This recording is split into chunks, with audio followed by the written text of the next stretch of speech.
Hello everyone, welcome to lecture on formal specification and verification. My name is Dr. Vilay Khan and I'm an assistant professor at ComScience University, Islamabad Park campus. हम पहले से कुछ libraries हम बना चुके हैं, so I will just continue from that onwards. ये हमारा induction.v फाइल है जिसमें हमने basics.v को हमने कंपाइल करके उसके कंपाइल्ड वर्जन को हमने इंपोर्ट किया हुआ है. This is similar to including header files in C language या दूसरी जावा लैंग्वेज में हेडर फाइल्स या लाइब्रेरीज को इंक्लूड जिस तरह हम करते हैं, बिल्कुल इसी तरह हम कॉक प्रूफ असिस्टेंट में भी लाइब्रेरीज हम इंपोर्ट कर सकते हैं. सो रिक्वायर इंपोर्ट बेसिक्स, जो भी लाइब्रेरी आपने इंपोर्ट करनी है just right require import and फिर उसी फाइल का नाम. और फिर हमने कुछ प्लस और मल्टीप्लिकेशन के ऊपर कुछ हमने लेमाज और कुछ फंक्शंस डिफाइन किए हैं.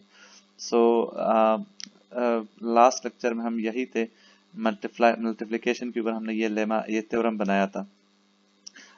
तो अब हम यहाँ तक मैं पूरे सोर्स कोड को मैं स्क्रिप्ट को मैं कंपाइल कर देता हूँ and from this point onward मैं एक थ्योरम बनाना चाहता हूँ जो कि मल्टीप्लिकेशन के ऊपर कम्यूटेटिव प्रॉपर्टी को हम सेटिस्फाई करना चाहते हैं. So we have to formally specify this property कि मल्टीप्लिकेशन कम्यूटेटिव प्रॉपर्टी को प्रिजर्व कर रहे हैं.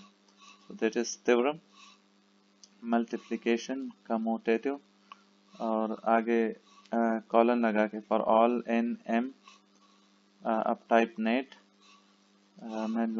M star n is equal to n star m. अब ये हमारे पास थ्योरम है मल्टीप्लिकेशन कम्यूटेटिव, ये मैंने नाम इसको दिया हुआ है, इसने इसको एक्सेप्ट किया. मैं ऑलरेडी आपको बता चुका हूँ कि कॉक प्रूफ असिस्टेंट में टाइप इन्फ्रेंस एक पावरफुल फीचर है जिसमें अगर आप कुछ जगहों पर अगर आप टाइप वेरिएबल्स के टाइप अगर आप ना भी स्पेसिफाई करें तो ये ऑटोमेटिकली इनफर कर सकता है from the functions and from the operators. यहाँ पर प्रोडक्ट ऑपरेटर है, अगर ये प्रोडक्ट ऑपरेटर कॉक के लिए कंफ्यूजिंग नहीं है, अगर प्रोडक्ट ऑपरेटर कहीं और डिफाइन नहीं है तो फिर ये ऑटोमेटिकली एक्सेप्ट कर लेगा. लेकिन अगर प्रोडक्ट पहले से डिफाइंड है और कॉक को समझ नहीं आ रहा कि मैं एम स्टार एन का क्या मतलब लूँ, ये एम में नेचुरल नंबर्स लूँ या बोलियन लूँ या कोई और टाइप लूँ, तो फिर ये एरर देगा. तो लेट मी ट्राई दैट. ये एक्सेप्ट कर रहे हैं और फॉर ऑल एन एम आप टाइप नेट इसको नेचुरल नंबर्स भी दे रहे हैं. तो this is what we wanted. तो अगर इधर हम नेट डेटा टाइप ना भी लगाए तो ये ऑटोमेटिकली इस ऑपरेटर से या इस फंक्शन से ये ऑटोमेटिकली इनफर कर सकता है, क्योंकि ये फंक्शन जब डिफाइन हुआ था तो इसके दो आर्गुमेंट्स थे और वो नेचुरल नंबर्स के टाइप के थे, तो ये खुद ब खुद से पता लगा लेता है. तो ये कम्यूटेटिव प्रॉपर्टी है. प्रूफ मोड में हम चलते हैं और फिर हम इंट्रोड्यूस करते हैं जो नेचुरल नंबर्स है दो एन और एम, इसको इंट्रोड्यूस करते हैं. तो एंट्रोज लगा लेंगे. एंट्रोज अगर हम इन वेरिएबल्स को कोई और नाम देना चाहें, फॉर एग्जांपल मैं कैपिटल एन और कैपिटल एम देना चाहता हूं, तो ये रिप्लेस कर लेगा एन और एम, लोअर केस एन और एम इसको अपर केस एन एम से रिप्लेस कर लेगा. तो मैं इसको एज इट इज रख लेता हूँ. जो वेरिएबल्स इसने ऑलरेडी हैं बस वही नाम रहेंगे. तो नेचुरल नंबर्स है और इसी चैप्टर में इसी लाइब्रेरी में हम इंडक्शन की प्रैक्टिस करते हैं. तो इंडक्शन एम के ऊपर हम इंडक्शन करेंगे. हम एन के ऊपर भी कर सकते हैं, लेकिन उसका प्रूफ जो ट्री होगा, जो स्ट्रक्चर होगा, थोड़ा सा डिफरेंट होगा. पहले वेरिएबल के ऊपर इंडक्शन और कभी कभार मतलब हो सकता है कुछ ज्यादा चैलेंजिंग हो सकता है, ज्यादा इजी हो. तो हम पहले वेरिएबल से नॉर्मली अगर हम पहले वेरिएबल को ट्राई करें उसमें कोई प्रॉब्लम हो तो फिर हम दूसरे वेरिएबल को भी ट्राई कर सकते हैं. तो इंडक्शन एम और इधर हम जो एक नया वेरिएबल दूसरी सब गोल में, क्योंकि नेचुरल नंबर्स के ऊपर हम इंडक्शन कर रहे हैं तो दो सब गोल्स को लेंगे. तो दूसरे सब गोल में जो नया वेरिएबल इंट्रोड्यूस होगा हम उसके ऊपर भी डिसाइड कर सकते हैं उसका नाम क्या हो. तो हम इंडक्शन एम एज लगा सकते हैं, क्योंकि दो गोल्स होंगे ब्रैकेट में, उन नंबर ऑफ गोल्स को हम वर्टिकल लाइन से हम सेपरेट करेंगे. पहले सब गोल में कोई नया वेरिएबल, कोई नया हाइपोथेसिस नहीं है, तो इसको एम्प्टी छोड़ देंगे दूसरे सब गोल में जो वर्टिकल लाइन के राइट साइड पे दूसरे सब गोल्स के लिए हैं। तो उसमें एम प्राइम एक नया वेरिएबल इंट्रोड्यूस होगा। जब हम इंडक्शन एम के ऊपर करेंगे तो एक मरतबा एम ओ से रिप्लेस होगा, दूसरी मरतबा दूसरे सब गोल में एम एस ऑफ समथिंग से रिप्लेस होगा। That something we want to name that something, तो समथिंग के लिए मैंने एम प्राइम नाम दिया। और जब पहला गोल हम क्लोज करेंगे तो दूसरे गोल के लिए दूसरा गोल जब हमारे सामने आएगा तो उसके हाइपोथेसिस में एक बेसिक इंडक्टिव हाइपोथेसिस होगा, और वो इंडक्टिव हाइपोथेसिस को मैं नाम देना चाहूंगा कि वो चूंकि एम के ऊपर है तो इंडक्टिव हाइपोथेसिस एम IHM में नाम देना चाहूंगा। तो जस्ट स्पेस दे दे, और जितने नए वेरिएबल्स या हाइपोथेसिस इंट्रोड्यूस हो गए होंगे तो उसको हमने अपनी मर्जी के मुताबिक नाम दिए। इसको मैं कंपाइल करता हूँ डॉट लगा के। तो ये मैंने कंपाइल किया तो हमारे पास ये दो सब गोल्स खुल गए, और दूसरे सब गोल में जो is followed by something that something has been replaced with m prime, और वो हाइपोथेसिस हमें नजर नहीं आ रहा क्योंकि अभी हमने दूसरे सब गोल के ऊपर फोकस नहीं किया। तो इस सब गोल के लिए पहले सब गोल को क्लोज करने के बाद एक इंडक्टिव हाइपोथेसिस बन चुका होगा, तो वो हमारे सामने तब आएगा जब हम इस सब गोल के ऊपर फोकस करेंगे। तो बुलेट पॉइंट्स प्लस मैं इस्तेमाल करता हूँ, तो हम पहले गोल के ऊपर सब फोकस करते हैं। ये बुलेट पॉइंट है, ये जस्ट बाकी सारे सब गोल्स को डिसअपियर करते हैं फॉर द टाइम बिंग, और जो पहला सब गोल है उसी के ऊपर फोकस कर देता है। तो ये जस्ट कॉक में ये फीचर है कि आप स्टेप बाय स्टेप आप सब गोल्स को क्लोज करते जाएं, और फिर जब सारे सब गोल्स क्लोज हो जाएंगे उसके प्रूफ कंप्लीट हो जाएंगे तो फिर आपका जो इनिशियल जो मेन लेमा है या थ्योरम है वो कंप्लीट हो जाएगा, क्लोज हो जाएगा। तो सिंपल सिंप्लीफिकेशन से काम चलना चाहिए, एटलीस्ट वन स्टेप फर्दर। तो सिंप्लीफाई करते हैं, और प्रोडक्ट के दो आर्गुमेंट से एक आर्गुमेंट जीरो है और दूसरा आर्गुमेंट वेरिएबल है, तो बस सिंप्लीफाई करते हैं। अब हमने सिंप्लीफाई किया, लेकिन by the definition of the product, जिसमें पहला आर्गुमेंट अगर जीरो है तो ये जीरो प्रोड्यूस करेगा, लेकिन अगर पहला आर्गुमेंट नॉन जीरो है, कोई एन वेरिएबल है और राइट वाला जीरो है, तो फिर ये डिफाइंड नहीं है उसमें, प्रोडक्ट के डेफिनेशन में ये नहीं है। तो इसके लिए हमने एक लेमा, एक थ्योरम बनाया था, और एक सिंपल सा थ्योरम था कि उस थ्योरम का नाम मेरे ख्याल से था मल्टीप्लाई जीरो आर। तो मैं इसको रीराइट करूंगा, रीराइट, और फ्रॉम लेफ्ट टू राइट में रीराइट करूं, तो that was multiplication zero right की राइट साइड पे अगर जीरो हो, ये राइट साइड पे अगर प्रोडक्ट का राइट साइड जीरो हो तो फिर हम ये जीरो के बराबर होगा। तो रीराइट करते हैं, इसने रीराइट किया और राइट साइड भी जीरो हुआ। मैं इसको जरा स्ट्रक्चर कर दूं, नीचे लेकर आऊं। अच्छा, फिर कंपाइल करूं। अच्छा, तो अब ये ऑटो से क्लोज होना चाहिए, ऑटो से क्लोज होना चाहिए। पहला सब गोल क्लोज हुआ, दूसरे सब गोल के ऊपर फोकस करने के लिए मैं प्लस सिंबल इस्तेमाल करूंगा, तो प्लस में दूसरे सब गोल में। और यहाँ पर आपको नजर आ रहा है कि एक इंडक्टिव हाइपोथेसिस जो पहले सब गोल को क्लोज करने के बाद बना है वो दूसरे सब गोल के कॉन्टेक्स्ट में हमारे पास आ चुका है। This is what we have already done. So हम पहला सब गोल को हमने क्लोज किया, तो इंडक्टिव हाइपोथेसिस की खूबी ये है, इंडक्शन टैक्टिक की खूबी ये है कि जब बेसिक केस को क्लोज करते तो एक इंडक्टिव हाइपोथेसिस हमारे पास सामने आएगा। अगर हम डिस्ट्रक्ट यूज करते तो पहला सब गोल तो क्लोज हो जाता, जिस तरह यहाँ पर क्लोज हुआ, बिल्कुल सेम प्रूफ होता। लेकिन दूसरे सब गोल के लिए हमारे पास ये इंडक्टिव हाइपोथेसिस पर ना होता, और ये इंडक्टिव हाइपोथेसिस के बगैर कुछ प्रूफ्स बहुत ज्यादा मुश्किल होती है, या कुछ प्रूफ्स इवन बिल्कुल पॉसिबल ही नहीं है कि हम आगे क्लोज करें। तो यहाँ पर देखें कि हमारे पास कोई इंडक्टिव हाइपोथेसिस या कोई भी एग्जिस्टिंग लेमा थ्योरम जो ऑलरेडी हम प्रूव कर चुके हैं उसको हम यूज कर सकते हैं। तो यहाँ पर कम से कम इस इंडक्टिव हाइपोथेसिस को हम एग्जैक्टली इसी शक्ल में रिराइट नहीं कर सकते। यहाँ पर m स्टार n है, यहाँ पर s of m star n है, तो हम रिराइट नहीं कर सकते। यहाँ पर n star s of m prime है, यहाँ पर n स्टार m प्राइम है। अगर यहाँ पर s ऑफ m प्राइम ऊपर होता या नीचे जस्ट m प्राइम होता तो फिर हम रिराइट कर सकते थे। लेकिन इंस्टेड हम सिंप्लीफाई करें तो शायद हम किसी यूजफुल फॉर्मेट में हम आ जाए। जरा सिंप्लीफाई करके देख लेते हैं, फिर ट्राई करते हैं किसी थ्योरम या लेमा को।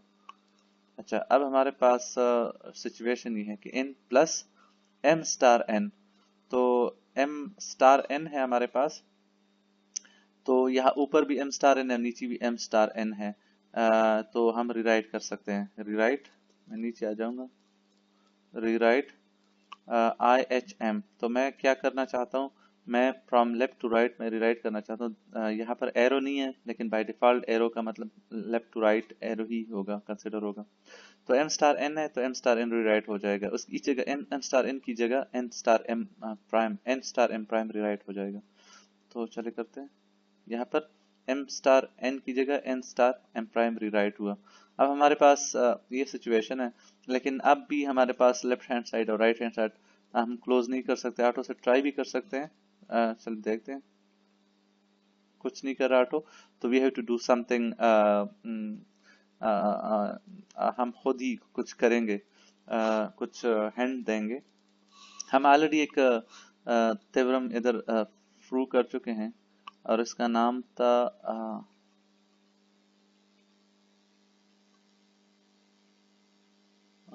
ये वाला, ये theorem multiply m successor of n। तो यहाँ पर m star s of n है, that is equal to m plus m star n, यानी n star s of something है। यहाँ पर वेरिएबल्स डिफरेंट है, लेकिन दैट इज नो प्रॉब्लम। तो n star s of successor m prime है, तो यहाँ पर भी m star s of something है, तो ये इसी की शक्ल से रिप्लेस हो जाएगा। यानी यहाँ पर हम जब इसको रिराइट करेंगे तो यहाँ पर n plus m prime star m plus m prime star n होगा। तो बल्कि इसी शक्ल का होगा। लेट मी रीराइट दैट, मैं इसको कॉपी कर लूंगा क्योंकि ये नाम मैं भूल जाऊंगा।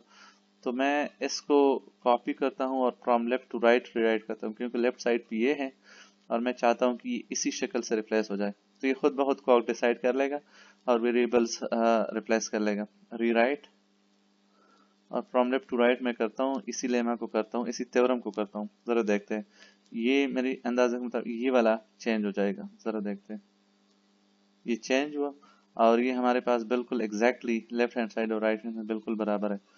तो मैं इसको ऑटो से क्लोज कर सकता हूँ now. So we have no more sub goals और मैं इस पूरी प्रूफ को मैं क्लोज कर सकता हूँ QED।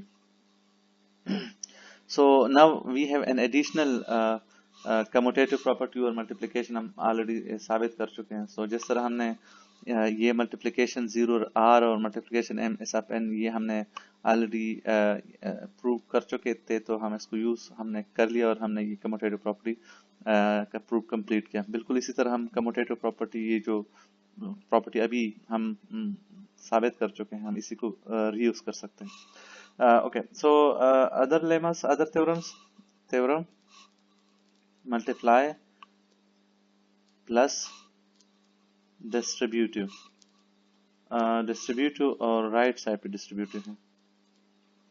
For all m n p, अब type nat n plus m star p is equal to n star p plus m star p। So n plus m star p is equal to n star p plus m star p. Let me first compile the statement of this theorem। और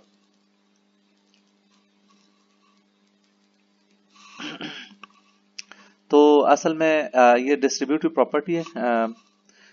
distributive property आप multiplication over plus ये distributive property है, लेकिन यहाँ पर right side पे हम कहते हैं कि ये डिस्ट्रीब्यूट हो रहा है। तो ये पी अंदर असल में हम अंदर मल्टीप्लाई कर रहे हैं, इसका प्रोडक्ट ले रहे हैं। तो एक मतलब हम इनके साथ इसका प्रोडक्ट ले रहे हैं और फिर प्लस कर रहे हैं, दूसरी मतलब हम एम के साथ कर रहे हैं। तो हम इसको साबित करते हैं प्रूफ, और प्रूफ मोड में हम चलते हैं और फिर हम एंट्रोज कर लेंगे। एंट्रोज तो सारे तीन एम एन और पी ये वेरिएबल्स ऊपर चले जाएंगे। और अब हम इस तरह करते हैं कि हम जो पहला वेरिएबल है इसी के ऊपर इंडक्शन कंटिन्यू करते हैं इंडक्शन, और n इज, और अगेन हमारे पास पहले सब गोल में चूंकि नेचुरल नंबर है, याद रखें हमारे पास चूंकि नेचुरल नंबर से 2 ही सब गोल्स खुलेंगे। अगर कोई n की टाइप कोई और होता तो फिर लेट सपोज n की टाइप अगर हमारे पास डेज होता जिसके 7 मेंबर्स है, तो फिर हमारे पास 7 सब गोल खुलते। तो जो भी टाइप होगा अकॉर्डिंगली उसके सब गोल्स खुलेंगे। तो पहले सब गोल में कोई नया वेरिएबल नहीं होता क्योंकि वो जस्ट ओ से रिप्लेस होगा। दूसरे सब गोल में एक n प्राइम वेरिएबल होगा और एक इंडक्टिव हाइपोथेसिस जिसको हम n IHN का नाम देते हैं। ओके, तो हम इंडक्शन करते हैं और एज कीवर्ड भी इस्तेमाल करते हैं। तो हमारे पास 2 सब गोल्स खुल गए। पहले सब गोल में आते हैं और पहले सब गोल में हमारे पास सिंप्लीफिकेशन हम करेंगे तो जाहिर बात है कि 0 प्लस m से रिप्लेस होगा। 0 स्टार p ऑलरेडी हमें पता है कि ये p से रिप्लेस होगा। और फिर हम आगे देखते हैं कि क्या सूरत बनता है। तो okay, simplify, simplification m star p और m स्टार p हमारे पास आ रहा है। तो सॉरी, ये 0 स्टार p 0 से रिप्लेस होगा और फिर 0 प्लस समथिंग इज, ये ऑलरेडी प्लस की डेफिनेशन में कि 0 plus something is equal to something. तो समथिंग हमारे पास यहाँ m स्टार p होगा तो m star p right side पर आएगा, और यहाँ 0 प्लस m से m आएगा तो m स्टार p बनेगा। तो लेफ्ट हैंड साइड और राइट हैंड बराबर हो जाएंगे। तो ऑटो से ये डायरेक्टली हम क्लोज कर सकते हैं और फिर हम दूसरे सब गोल के ऊपर फोकस करेंगे। दूसरे सब गोल के ऊपर हम फोकस जब कर लेते हैं तो हमारे पास अब डायरेक्टली हमें देखना चाहिए कि क्या हम इंडक्टिव हाइपोथेसिस हम रिराइट कर सकते हैं कि नहीं। तो ये एक्सप्रेशंस काफी थोड़े से कंपैरेटिवली कॉम्प्लिकेटेड लग रहे हैं, लेकिन मेरा नहीं ख्याल कि हम इसको कर सकते हैं। देखिए n star p plus m star p, ये n star p plus m star p नीचे नजर तो आ रहा है लेकिन असल में ये n स्टार नहीं है, ये इस n स्टार है। इधर इस n स्टार होता तो फिर हम तो इस टर्म को रिराइट तो कर सकते थे, या नीचे जस्ट n होता ये s ना होता तो फिर हम रिराइट कर सकते थे। इसी तरह हमारे पास n star plus m star p है, लेकिन इधर p तो अपनी जगह है, m अपनी जगह, लेकिन इधर n स्टार है, n प्राइम है, और यहाँ पर s ऑफ n प्राइम है। तो s ऑफ n प्राइम है और n प्राइम है, तो हम इसको ये मैचिंग नहीं है तो हम नहीं रिराइट कर सकते, एग्जिस्टिंग शेप में हम नहीं रिराइट कर सकते। तो सिंप्लीफाई करके देखते हैं। जो प्लस और स्टार की डेफिनेशंस हैं उन डेफिनेशंस में और कुछ एग्जिस्टिंग थ्योरम्स एंड लेमास को यूज करके ऑटोमेटिकली ये एक स्टेप आगे सिंप्लीफाई कर सकता है। तो अगर ये करेगा तो हम शायद हमारे पास कोई यूजफुल शेप ऊपर नीचे बन जाएगा। तो हमारे पास अब ये सिचुएशन है। अब इस सिचुएशन में क्या हम इसको रिराइट कर सकते हैं? तो हम इंडक्टिव हाइपोथेसिस रिराइट तो कर सकते हैं, लेकिन कैसे जरा देख लें कि हमारे पास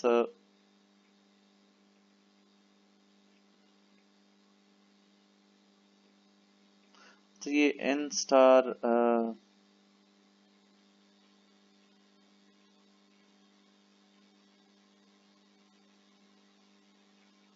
अच्छा, ये टर्म हमारे पास एग्जैक्टली नीचे मौजूद है, n star p plus m star p।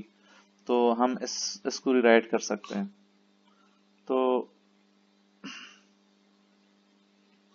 मैं रिराइट करना चाहूंगा, और एक और ये टर्म भी हमारे पास मौजूद है, n star m parenthesized star p। तो ये टर्म भी एग्जैक्टली नीचे हमारे पास मौजूद है, ये टर्म नीचे इधर है। तो मैं लेफ्ट टू राइट करूंगा तो ये हाईलाइटेड टर्म इससे रिप्लेस होगा, राइट टू लेफ्ट करूंगा तो ये टर्म इससे रिप्लेस होगा। तो मैं लेफ्ट टू राइट करना चाहूंगा, तो let me try that with left to right. Rewrite IHN, तो मैं लेफ्ट टू राइट करूंगा तो ये हाईलाइटेड पार्ट इससे रिप्लेस हो जाएगा, left to right. So highlighted part replace हुआ। अब हमारे पास ये n star p plus m star p, ये बिल्कुल एग्जैक्टली एक जैसे हैं। Let me close this with auto. अगर ये आसान है तो ऑटो से क्लोज हो जाएगा, नहीं तो ये कुछ नहीं कर रहा, so we have to use another technique instead of auto. इसको सेव भी करूँ साथ में।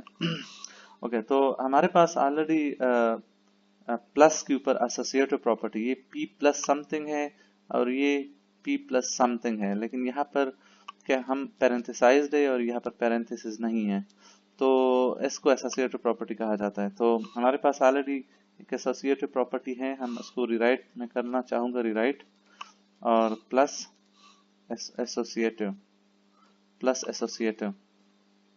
नहीं तो हम इसको अगर याद नहीं है तो हम इसको इधर प्लस एसोसिएटिव हम राइट प्रिंट भी कर सकते हैं। तो हमारे पास ये हमारे पास प्रिंट हुआ, तो हम यहाँ पर x plus y plus z is equal to x plus y plus z, ये बिल्कुल सेम शक्ल, x plus y plus z, x plus y plus z, यानी पैरेंथेसिस हम हटा सकते हैं, पैरेंथेसिस की कोई अहमियत नहीं है, ये ऑलरेडी इसको एसोसिएटिव प्रॉपर्टी कहा जाता है, हम ऑलरेडी प्रूव कर चुके हैं। So this is exactly what we have here. तो हम रिराइट कर सकते हैं।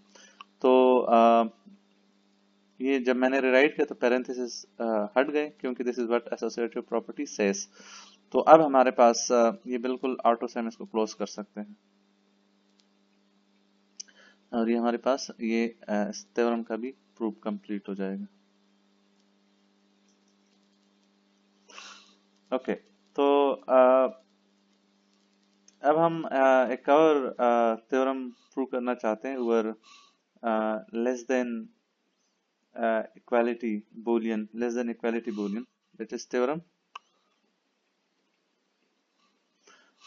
theorem less than equality boolean is reflexivity, यानी मतलब ये reflexivity property को ये satisfy कर रहे हैं। for all n of type net true is equal to n is less than or equal boolean, question mark का मतलब है boolean, क्योंकि दिस इज ये नोटेशन ऑलरेडी हम यूज कर चुके हैं। तो ये कह रहा है कि कोई भी नेचुरल नंबर अपने आप से कम less than or equal to boolean, जो less than or equal relation है ये सेटिस्फाई कर रहे हैं। कोई भी वेरिएबल अपने आप से less than or equal relation satisfy कर रहे हैं, और हमें पता है कि n is less than n, ये तो फॉल्स होगा, लेकिन n is equal to n ये तो हमेशा ट्रू होगा। और हम यहाँ पर इस रिलेशन में कहते हैं कि n is either less than or equal to n, तो दोनों में एक ट्रू होगा, और वो ट्रू जो हमारा सिचुएशन है वो इक्वालिटी वाला है, न कि लेस देन वाला है। तो हम इसको साबित कर सकते हैं, लेट मी ट्राई दैट। यानी हम ये इस रिलेशन के ऊपर रिफ्लेक्सिविटी प्रॉपर्टी को हम सेटिस्फाई करना चाहते हैं कि कोई भी वेरिएबल कम से कम अपने आप के साथ ये लेस देन इक्वालिटी वाला रिलेशन जो है, लेस देन इक्वालिटी ये रिलेशन ये सेटिस्फाई कर रहे हैं, कोई भी वेरिएबल अपने आप के साथ ये रिलेशन सेटिस्फाई कर रहे हैं। तो एंट्रो करेंगे, जस्ट एक वेरिएबल है तो एंट्रो कर लेंगे, और इस इंडक्शन हमारा यूजफुल कमांड है। तो हम चले पहले इसको डिस्ट्रक्ट से ट्राई करते हैं, क्योंकि हम इंडक्शन की ऊपर हाईलाइट फोकस करते हैं, इसको डिस्ट्रक्ट से ट्राई करते हैं कि डिस्ट्रक्ट से क्लोज होगा कि नहीं। तो डिस्ट्रक्ट एन एस कमांड भी यूज करते हैं। पहले सब गोल में कुछ नहीं है, दूसरे सब गोल में एन प्राइम है, और क्योंकि इंडक्टिव हाइपोथेसिस इधर जनरेट नहीं होगा तो जस्ट एन प्राइम हम लगा लेंगे। ओके तो पहले सब गोल के ऊपर फोकस करते हैं, और हमारे पास इसको जब हम सिंप्लीफाई करेंगे तो ये इक्वालिटी लेस देन इक्वालिटी की रिलेशन में अगर एक आर्गुमेंट जीरो हुआ या दोनों आर्गुमेंट जीरो हो गए तो फिर क्या होगा, मेरे ख्याल से ये ऑलरेडी डिफाइंड है, तो सिंप्लीफाई शुड वर्क। तो दोनों तरफ ट्रू ट्रू है तो ऑटो से ये क्लोज हो जाएगा, और फिर हम नीचे दूसरे सब गोल में जब आएंगे तो हमारे पास कोई इंडक्टिव हाइपोथेसिस नहीं होगा। तो इंडक्टिव हाइपोथेसिस नहीं है, तो अब हम यहाँ पर अगर सिंप्लीफाई ऑटो करें, लेट मी ट्राई ऑटो के क्या होता है, कुछ नहीं होता, और सिंप्लीफाई करके देखते हैं।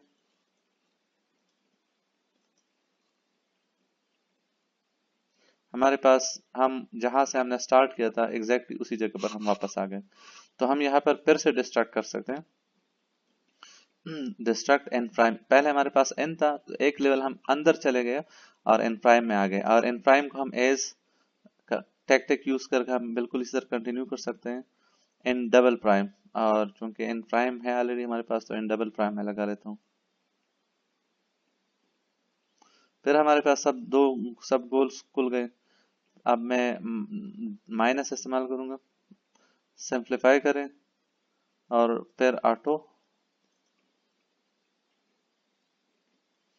अब एग्जीक्यूट करें, कंपाइल करें, तो इस दूसरे सब गोल के अंदर जो दो सब गोल्स खोले थे उसमें पहला सब गोल क्लोज हो चुका है, दूसरे सब गोल में माइनस से आऊंगा।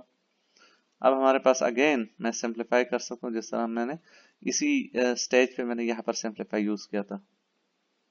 अब अगेन अब इन डबल प्राइम और मैं इसी तरह कंटिन्यू कर सकता हूँ। अब डिस्ट्रक्ट नीचे आके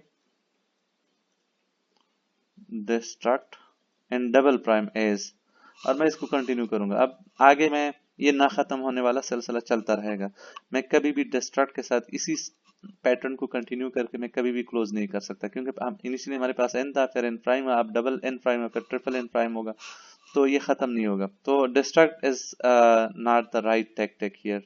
तो मैं इंडक्शन अगर इस्तेमाल करूंगा तो पहला सब गोल जब हम क्लोज करेंगे यहाँ तक, तो हमारे पास पहला सब गोल जब हम क्लोज करेंगे और दूसरे सब गोल में आएंगे तो हमारे पास एक इंडक्टिव हाइपोथेसिस बन चुका होगा, और यही इंडक्टिव हाइपोथेसिस ऐसा है कि ये मोस्ट ऑफ द केस में हमारी मदद करेगा और हमें प्रूफ को कंप्लीट करने देगा।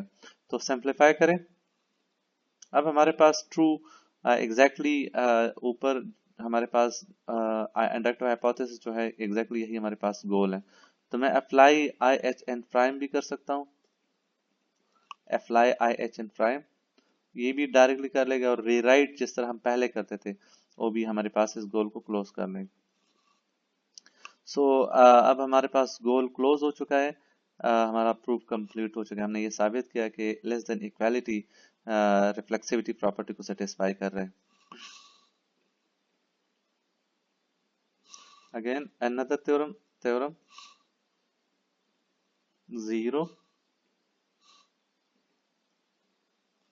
and Boolean equality successor for all n of type net 0 is equal to 0, ये Boolean equality है, Boolean equality successor of n is equal to false, यानी ये कह रहा है कि 0 is equal to, ये इक्वालिटी Boolean equality है, लेकिन नॉट एन का मतलब नॉट इक्वल है, मतलब 0 कभी भी एस ऑफ एन के बराबर नहीं हो सकता, क्योंकि एन की वैल्यू 0 भी अगर हम डाल दे तो एस ऑफ 0 इसको 1 बना लेगा, तो 0 can never be equal to 1।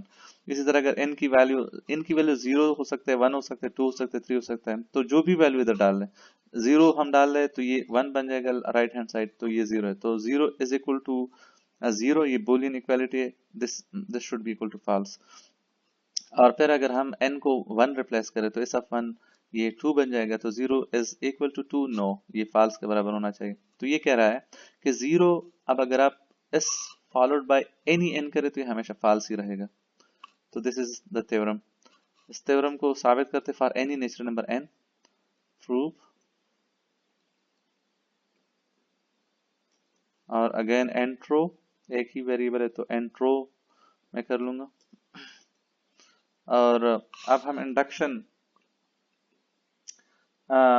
से भी ट्राई कर सकते हैं, और लेकिन ये लेमा मेरे ख्याल से बहुत सिंपल है, तो चूंकि इक्वालिटी इसमें लेफ्ट हैंड साइड हमारे पास 0 है, तो सिंप्लीफिकेशन ट्राई करके देखते हैं कि क्या बनाता है ये इसका। सिंप्लीफिकेशन से ये 0, ये हमेशा 0, इक्वालिटी में 0 लेफ्ट हैंड साइड पे 0 हो तो ये हमारे पास, और ये एस ऑफ एन होती है फॉल्स दे रहा है, तो this is already defined in the definition of equality, Boolean equality, तो ये लकीली हमें डायरेक्टली सिंप्लीफिकेशन से फॉल्स दे रहा है। तो जब ये फॉल्स दे रहा है तो हम इसको डायरेक्टली क्लोज कर सकते हैं by simplification. Auto simplification is a very useful tactic. अगर वो डायरेक्टली क्लोज नहीं कर सकते तो कम से कम आपको एक यूजफुल स्टेप बताता है, एक उसके जो एक्सप्रेशंस है उनकी शक्ल चेंज करके आपको गाइड करता है कि अब आप किसी दूसरे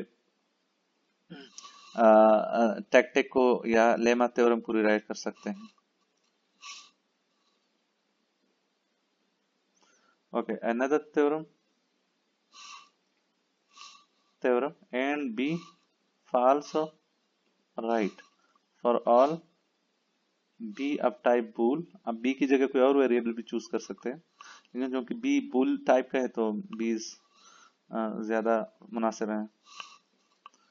and b false is always equal to false, यानी अगर आप किसी भी वेरिएबल के साथ false को एंड करें तो regardless of the value of this, ये ट्रू है या फॉल्स है जो भी है, लेकिन हमें चूंकि इस फॉल्स से पता लग रहा है कि इसका रिजल्ट फॉल्स ही होगा, so this is what we claim. और हम इसको स्टेटमेंट चेक करते हैं तो ये कह रहा है कि एंड बी, अच्छा ये एंड बी टाइप है तो ये आप एक्सेप्ट करें। ये पहले टाइप एरर दे रहा था, मैं फिर से इसको गलत कर देता हूँ। टाइप एरर क्या है कि the term b has type bool while it is expected to have type probe। ये एंड, ये जो एंड ए इन डी है ये पहले से कॉक के लाइब्रेरी में डिफाइंड है एज ए प्रोपोजिशन।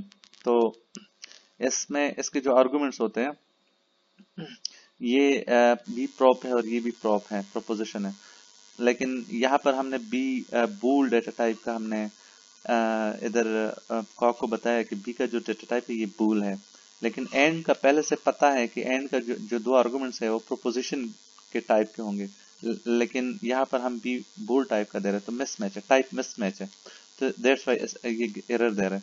लेकिन हम इसको एंड बी बनाएं तो एंड बी एक दूसरा फंक्शन है जिसके दो बूलियन आर्गुमेंट्स है, और क्योंकि यहाँ हम बूलियन आर्गुमेंट्स ही दे रहे हैं तो ये इसको एक्सेप्ट कर रहा है, तो इसको हमने ठीक किया और इसने एक्सेप्ट किया।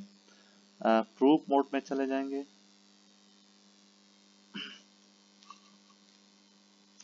इंट्रो कर लेंगे, जस्ट एक ही वेरिएबल है तो just intro is sufficient. Intro, और यहाँ पर हम इंडक्शन ओवर बी करेंगे, तो बी के ऊपर जब हम इंडक्शन करेंगे तो हमारे पास ये गोल इधर है और ये थोड़ा सा ज्यादा बता रहा है कि ये बूल डाटा टाइप, ये परसेंटेज और बूल का मतलब है कि यहाँ पर जो कॉन्टेक्स्ट है वो बूल डेटा टाइप का है, मतलब शायद ये जो सिंबल्स इंट्रोड्यूस हो चुके हैं ये कहीं और भी दूसरे टाइप्स के लिए भी हैं, तो ये जस्ट हाईलाइट कर रहे हैं कि ये एंड ये जो सिंबल है एंड बी वाला सिंबल है ये, और ये बूल इसके आर्गुमेंट्स बूल डेटा टाइप के हैं, तो इसकी कोई सिग्निफिकेंस इतनी नहीं है, जस्ट हमें बताता है कि ये बूल एनवायरनमेंट में आप अभी काम कर रहे हैं।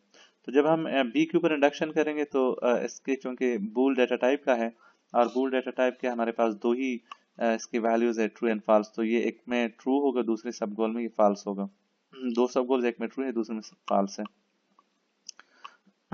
तो प्लस से हम पहले सब गोल में आ जाएंगे, पहले सब गोल में इसको सिंप्लीफाई करेंगे, चूंकि ऑलरेडी ये एंड बी में जब दो स्पेसिफिक वैल्यूज देंगे तो इसके लिए ऑलरेडी ये डिफाइंड है, तो ये हमारे पास सिंप्लीफाई होकर कोई वैल्यू देगा, और ये फॉल्स फॉल्स दे रहे हैं तो ऑटो से हम इसको क्लोज कर सकते हैं, ऑटो से हम इसको क्लोज कर सकते हैं। और दूसरे सब गोल में चले जाएंगे, दूसरे सब गोल में भी सिंप्लीफाई करके हम ऑटो से we should be able to close this one as well,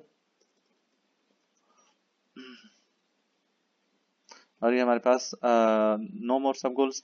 remember यहाँ पर हमारे पास डेटा टाइप बूल है न कि नेचुरल नंबर है। नेचुरल नंबर डेटा टाइप हमारे पास इंडक्टिव डेटा टाइप है, तो नॉर्मली इस तरह होता है कि जब इंडक्टिव डेटा टाइप होता है तो उसमें केस एनालिसिस के लिए इंडक्शन की टैक्टिक ज्यादा इंपॉर्टेंट है, induction tactic we should use induction tactic. लेकिन जो इंडक्टिव डेटा टाइप नहीं है जिस तरह की बूल है, बूल की जस्ट दो एलिमेंट्स है true and false, inductive type नहीं है, इनोमरेटेड टाइप है, तो इवन दो कि इंडक्शन कीवर्ड यूज हुआ है लेकिन ये इनोमरेटेड टाइप है जिसके नंबर ऑफ एलिमेंट्स महदूद होते हैं, तो उसमें फिर इंडक्शन की जरूरत नहीं है। आप इंडक्शन से भी कर सकते हैं लेकिन डिस्ट्रक्ट से भी इसको कर सकते हैं, let me try that with destruct b, और बाकी प्रूफ एग्जैक्टली सेम होगा। और नो मोर सब गोल QED।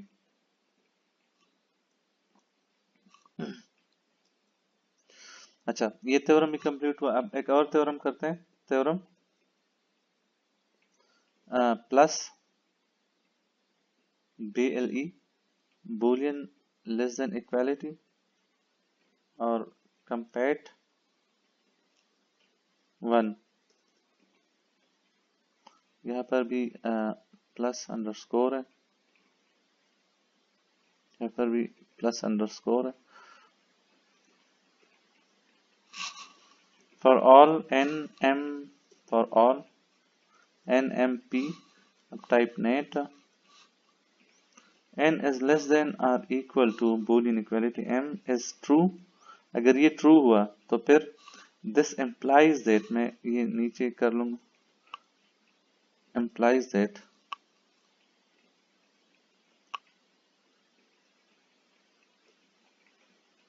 and this implies that p plus n is less than or equal boolean p plus n is equal to true। ये कह रहा है कि अगर n m से छोटा है, if n is less than or equal to m, less than or equal to m, अगर ये ऐसा है, यानी ट्रू है, if n is less than m, then p plus n is less than or equal to p plus n is less than or equal to p plus n, p plus n is less than or equal to p plus m, ये m है। अच्छा, ये हमारे पास अगर n is less than or equal to p, तो नीचे equality में, less than equality में p दोनों तरफ है, तो n, चूंकि n लेस देन और इक्वल टू m है, तो n इधर ऐड करे और इधर m इधर ऐड करे, तो ये रिलेशन भी सेटिस्फाई होना चाहिए। You should be able to do this, लेकिन हम हमारे पास ये हम आगे मैं कंप्लीट नहीं करूंगा, and I will ask you to complete this proof, लेकिन मैं कुछ स्टेप आगे चला जाऊंगा और मैं देखूंगा कि हम कहाँ तक जा सकते हैं, फिर मैं इसको एडमिट कर लूंगा। अच्छा, ये ट्रू का स्पेलिंग गलत है, ट्रू, और मैं इसको एंट्रो कर लूंगा, एंट्रोस कर लूंगा, 3 वेरिएबल्स है तो एंट्रोस, और फिर इंडक्शन p के ऊपर इंडक्शन कर लूंगा, इंडक्शन p एस, दो इसके सब गोल्स खोलेंगे, तो एक में कोई वेरिएबल नहीं है, दूसरे में p प्राइम है, इंडक्टिव हाइपोथेसिस p प्राइम में कर लेता हूँ। तो p के ऊपर मैं इंडक्शन कर रहा हूँ, दो सब गोल्स खोलेंगे, पहले सब गोल में प्लस की मदद से हम आ सकते हैं, सिंप्लीफाई कर लेंगे, we should be able to do it, simplify करेंगे। अच्छा, ये ऊपर हाइपोथेसिस h बिल्कुल एग्जैक्टली इसी तरह, तो अप्लाई h में कर लूंगा, तो ये हम क्लोज कर लेंगे। Let me focus on the second सब गोल। सेकंड सब गोल में हम आएंगे तो एग्जिस्टिंग शेप में p प्राइम प्लस n है और इधर s p prime plus n है, तो मैं नहीं कर सकता, सिंप्लीफाई कर लूंगा, देखते हैं कि क्या शक्ल बनता है।